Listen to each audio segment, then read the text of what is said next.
Matin du troisième jour. Le sommeil était plutôt dur à trouver. C'est pas qu'on n'était pas fatigué, mais on entendait des bruits bizarres pendant la nuit. Et je te jure, ça fait un peu flipper.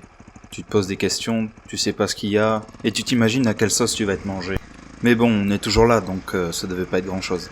Hier soir, on a été dans la forêt et on a trouvé un chemin un peu technique, avec des grosses pierres pour essayer de faire un peu de franchissement. Moi, avec mon Transap, je t'avoue que je suis pas trop chaud. J'ai pas envie de me casser la gueule dès le matin, et j'ai envie de bien commencer la journée. Les autres sont chauds et on a le temps de se le permettre. Aujourd'hui, on a que 123 km à faire.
Comme tu peux le constater, les pistes sont plutôt rocailleuses ici.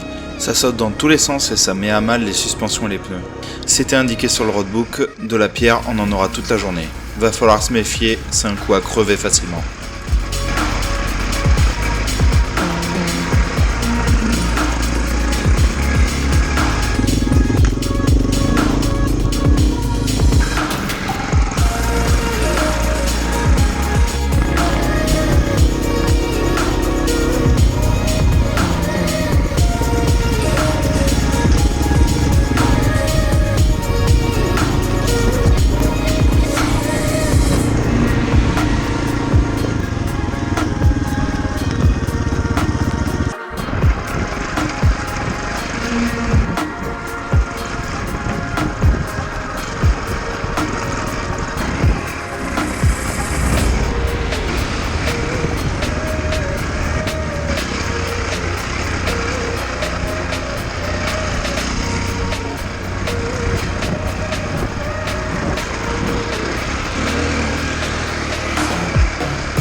Il est midi passé, il est temps de manger quelque chose. En plus, le soleil commence à taper, on a trouvé un spot sous un pont. Oui. Le roadbook indique « Attention, montée raide ». On sait pas trop à quoi s'attendre, mais bon, va falloir y aller. Ah, on va te tourner là-dedans.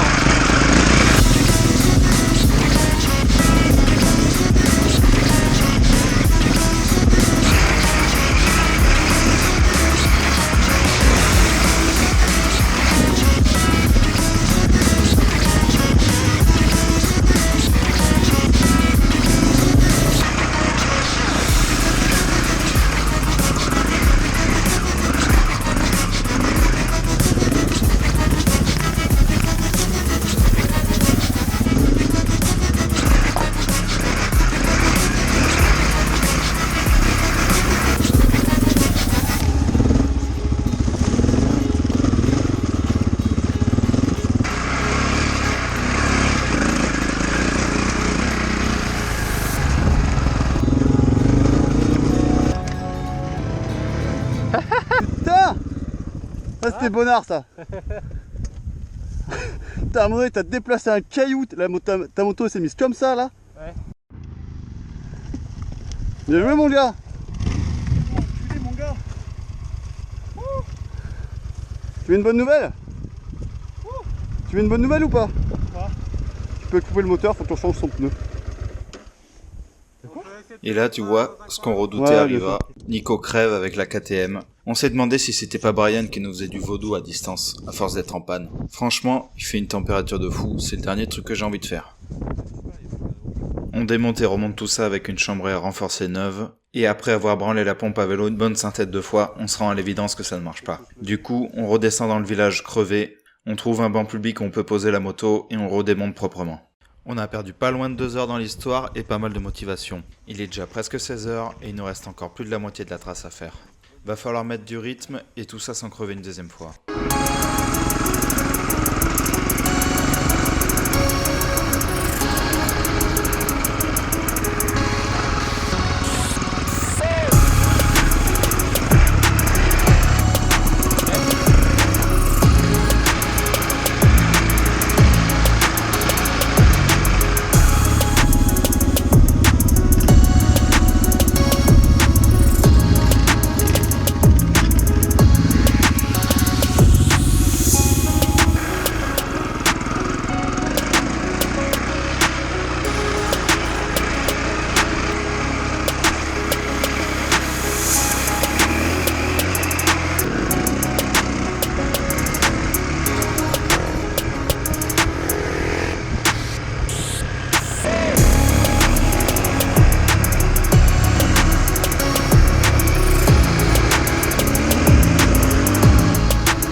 Ça, c'est l'effet Covid.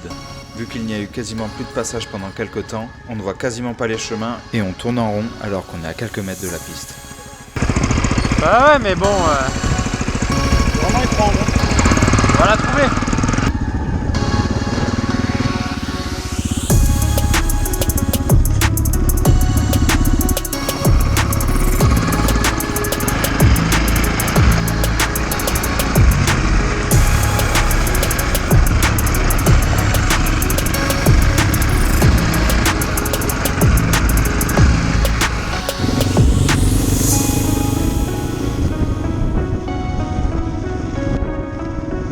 Tu te souviens quand je te disais que j'aimais pas les descentes? Bah là, je vais être servi. La pente est vraiment forte et c'est tapis de pierre.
Putain, elle était pas mal aussi là. Hey.